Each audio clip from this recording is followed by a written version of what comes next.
I found a note that my cousin wrote a couple days before he died. His death was so unexpected to us. He was young and healthy. He went on nature hikes and prided himself on eating only healthy food. For the weeks leading up to his death, he had been isolating. I thought it was because he had lost two of his closest friends. People grieve in different ways.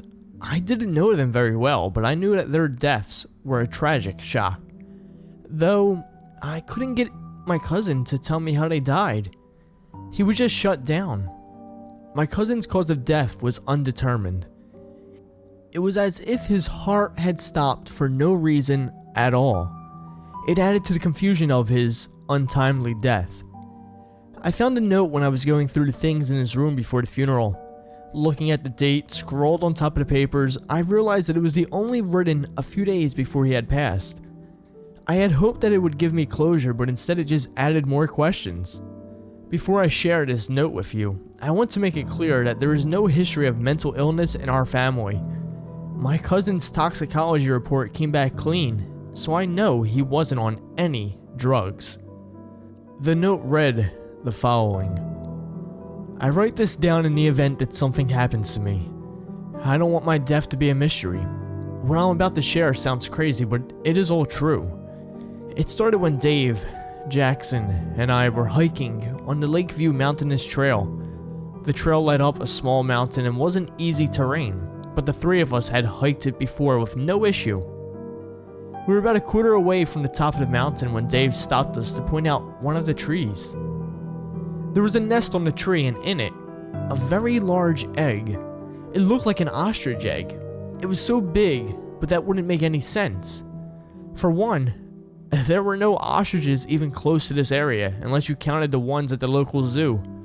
Two, even if it was an ostrich egg, then why was it in a tree? We decided to take a closer look. We watched our steps because the tree was close to the edge of a large drop. Jackson climbed the tree and picked up the egg, holding it close to his body like a football as he climbed back down. We looked curiously at the thing as we stood at the base of the tree. To our surprise, the egg started hatching while in Jackson's hands.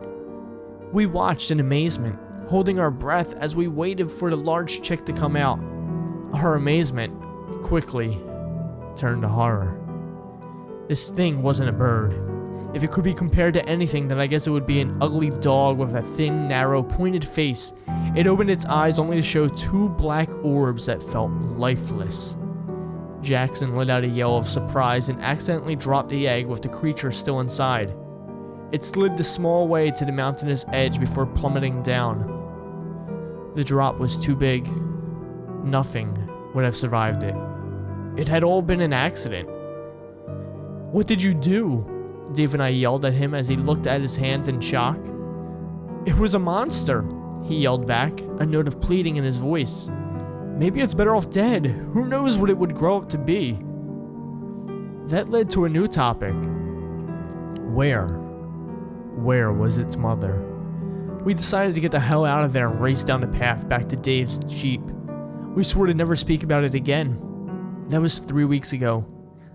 A couple of days later, Jackson started acting paranoid.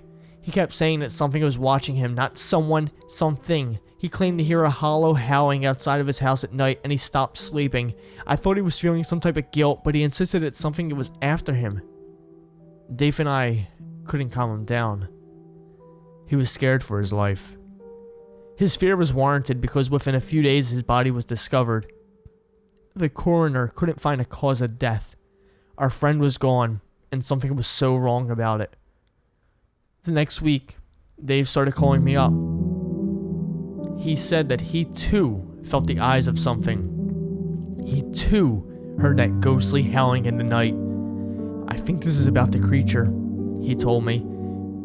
Something wants revenge for what we did. Something is tracking us down.